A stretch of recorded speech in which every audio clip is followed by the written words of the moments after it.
राधे राधे भक्तों, जय श्री कृष्णा। आज की वीडियो में हम बात करेंगे सोमवार व्रत कथा, पूजा विधि और महात्म्य। सोमवार का व्रत चंद्रदेव व भगवान भोलेनाथ की अर्चना हेतु किया जाता है। इस व्रत को श्रद्धा पूर्वक करने से मानसिक क्लेशों से छुटकारा मिलता है एवं सभी मनोकामनाएं पूर्ण होती हैं। यदि श्रावण के महीने में सोमवार का व्रत किया जाए तो यह अधिक फलदायक सिद्ध होता है। वैसे यह व्रत चैत्र, श्रावण व कार्तिक मास में किया जाता है। इस व्रत में सोमवार के दिन उपवास रखकर भगवान शंकर, मां पार्वती की पूजा अर्चना करनी चाहिए तथा दिन में एक बार भोजन करना चाहिए। सोमवार व्रत रखने से स्त्रियों को पति पुत्र का सुख मिलता है। पूजा विधि। भगवान शंकर की पूजा का श्रेष्ठ समय प्रातः काल माना गया है। अतः सोमवार के दिन प्रातः काल ब्रह्म मुहूर्त में उठकर नित्य कर्म से निवृत्त हो स्नान कर पूजा हेतु ध्यान कर भस्म धारण कर कुशा पर बैठे, पूर्व व उत्तर दिशा की ओर मुख रखें, चौकी पर सफेद कपड़ा बिछाएं, उस पर तांबे पर खुदा सोमवार यंत्र या भगवान शिव की प्रतिमा तथा शिवलिंग की स्थापना करें। बल्ब, पत्थर, पुष्प, अक्षत, जल एवं दक्षिणा इत्यादि सामग्री अपने निकट रखें। शिव पूजन विधान के पश्चात व्रत कथा पढ़नी चाहिए। व्रत कथा पूर्ण करने के उपरांत भगवान शिव को भोग लगाकर तुलसी के पौधे को अर्घ दें और दिन में एक समय ही भोजन करें। सोमवार व्रत कथा। एक साहूकार बहुत अमीर था। उसके पास धन की कोई कमी नहीं थी। साहूकार के पास सभी सुख और ऐश्वर्य के साधन थे, किंतु उसको एक ही दुख था कि उसके कोई औलाद नहीं थी। दिन रात वह इसी चिंता में लगा रहता और पुत्र पाने के लिए हर सोमवार को भगवान चंद्रदेव और शिव जी की पूजा करता, व्रत रखता था। साहूकार की भोलेनाथ के प्रति ऐसी भक्ति देखकर एक बार मां पार्वती जी ने शिव जी से कहा, हे नाथ, ये साहूकार आपका अनन्य भक्त है और सदैव ही आपका व्रत और पूजा भक्ति भाव से किया करता है। आप कृपा करके इसकी मनोकामनाओं को पूरी कर दे। पार्वती जी के ऐसे वचन सुनकर भोलेनाथ ने मां पार्वती जी से कहा, हे पार्वती, यह संसार एक कर्म क्षेत्र है। यहाँ जो भी जैसा कर्म करता है उसे वैसा ही फल मिलता है, अर्थात जैसा कार्य यह मनुष्य करता है वैसा ही परिणाम भोगता है।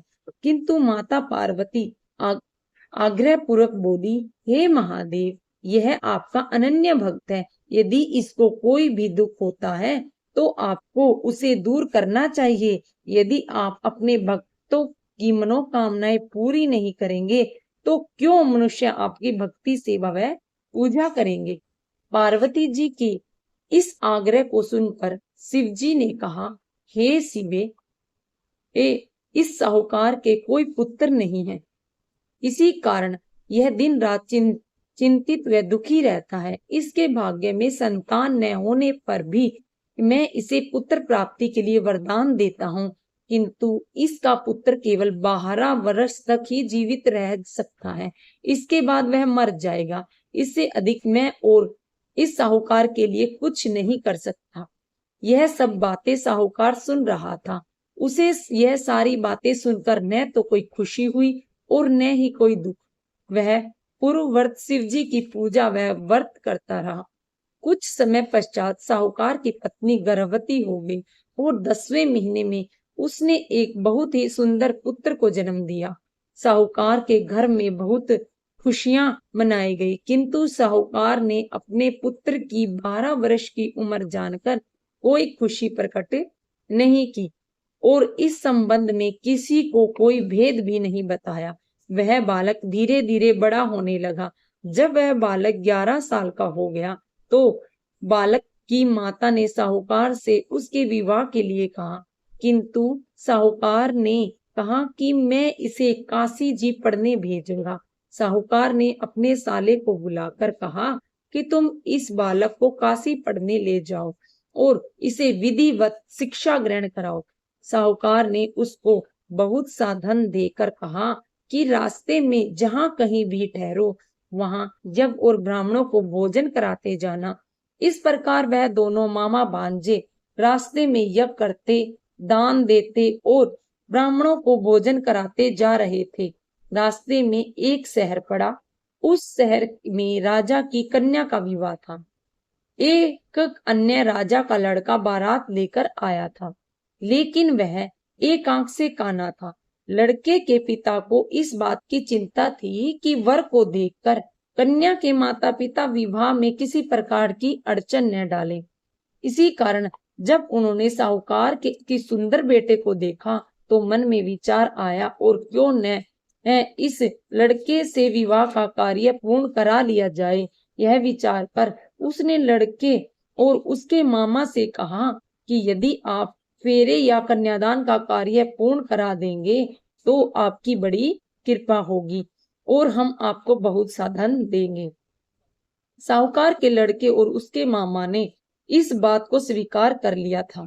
विवाह का काम भली प्रकार से पूर्ण हो गया। जब वह लड़का जाने लगा तो उसने चुपके से राजकुमारी की चुनरी पर लिख दिया कि तेरा विवाह मेरे साथ हुआ है, लेकिन जिसके साथ तुझे भेजा जाएगा वह एक आंख से काना है। मैं काशी को जा रहा हूँ। राजकुमारी ने जब इस प्रकार लिखा पाया तो उसने राजकुमार के साथ जाने से इनकार कर दिया और कहा कि यह मेरा पति नहीं है। मेरा विवाह जिसके साथ हुआ है वह काशी गया है।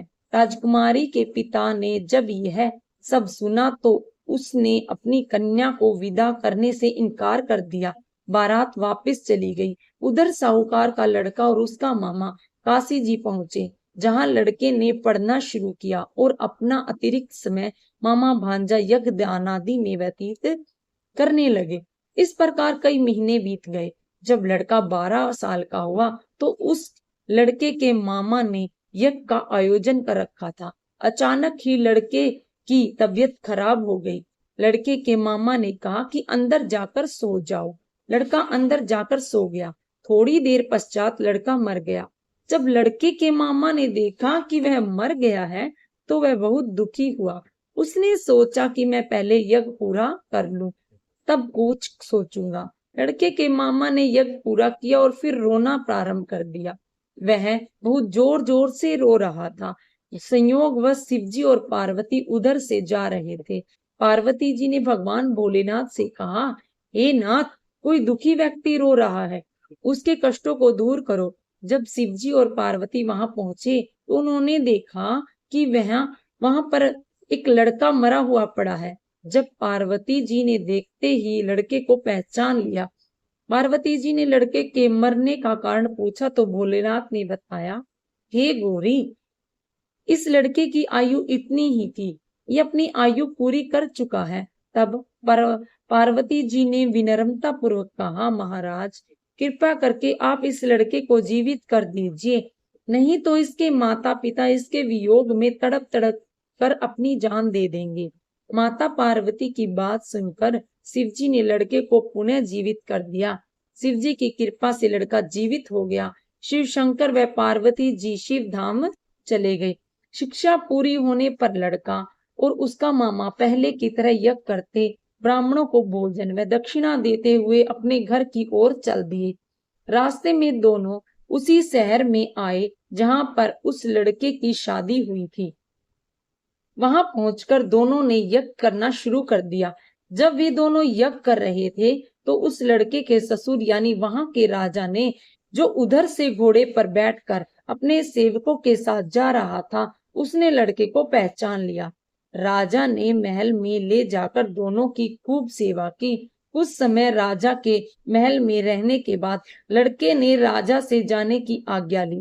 राजा ने अपनी लड़की को लड़के के साथ विदा किया और बहुत सा धन व दास दासियों को भी भेजा। जब वे अपने शहर में आए तो लड़के के मामा ने कहा, पहले मैं तुम्हारे माता पिता को तुम्हारे आने की खबर सुना आता हूँ, तब तक तुम अपनी पत्नी सहित यहाँ आराम करो। ऐसा कहकर लड़के का मामा साहूकार को उसके पुत्र के आने की खबर देने चला गया। घर आकर उसने देखा कि उसके बहन और बहनोई छत पर बैठे हैं और उन्होंने यह प्रण कर रखा था कि यदि उसका बेटा जीवित लौट आया तो वे छत से नीचे उतर आएंगे, नहीं तो छत से कूदकर अपने प्राण त्याग देंगे। लड़के के मामा ने जब यह समाचार उन्हें सुनाया कि उनका लड़का जीवित लौट आया है, तो उन्हें विश्वास नहीं हुआ। तब लड़के के मामा ने शपथ खाकर कहा कि आपका पुत्र अपनी स्त्री और बहुत से धन और दास दासियों सहित घर आया है। तब साहूकार और उसकी पत्नी छत से नीचे उतर आए तथा प्रसन्नता के साथ अपने बेटे और बहू का स्वागत किया। सभी प्रसन्नता के साथ रहने लगे। इस प्रकार भक्ति भाव से जो प्राणी सोमवार का व्रत का पालन करता है तथा प्रेम पूर्वक इस कथा को सुनता और पढ़ता है, तो उसके सभी कष्ट दूर होते हैं, सारी मनोकामनाएं पूर्ण होती है और इस लोक में सभी सुख सुविधाओं को भोगकर अंत में शिवलोक की प्राप्ति होती है। इस प्रकार सोमवार के व्रत को 16 सोमवार तक करें, फिर उद्यापन करें। इस व्रत के प्रभाव से मानवों को सभी प्रकार के सुखों की प्राप्ति होती है। विशेष महत्व इस व्रत के बारे में कहा गया है कि ग्रहण आदि में जप, ध्यान, हवन, उपासना, ध्यान, दान आदि सत्कार्य करने से जो फल मिलता है वही फल सोमवार के व्रत से मिलता है। श्रावण में केदारनाथ का ब्राह्मण कमल से पूजन, दर्शन, अर्चन और केदार क्षेत्र में निवास का विशेष महत्व है। इससे भगवान शंकर की प्रसन्नता और शिव की कृपा प्राप्त होती है। शिव जी की आरती।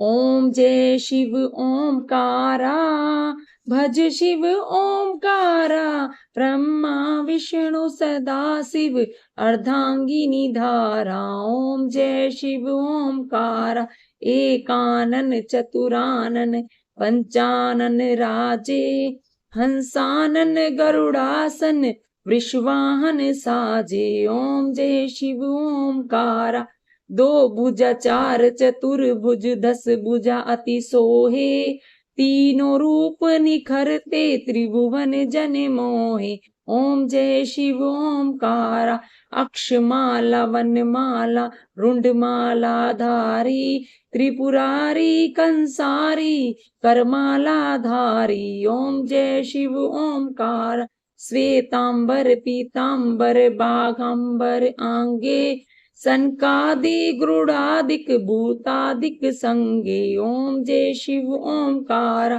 कर के मध्य कमंडलु, चक्र त्रिशूलधारी, सुखकारी दुखहारी, जगपालनकारी। ओम जय शिव ओमकारा, ब्रह्मा विष्णु सदा शिव, जानत अविव्योका, प्राण वाक्षर में सुशोभित, ये तीनों एका। ओम जय शिव ओमकारा, त्रिगुणा स्वामी की आरती, जो कोई नर गावे, कहत शिवानंद स्वामी, सुख संपत्ति पावे। ओम जय शिव ओमकारा, भज शिव ओमकारा। राधे राधे भक्तों, जय श्री कृष्णा, हर हर महादेव।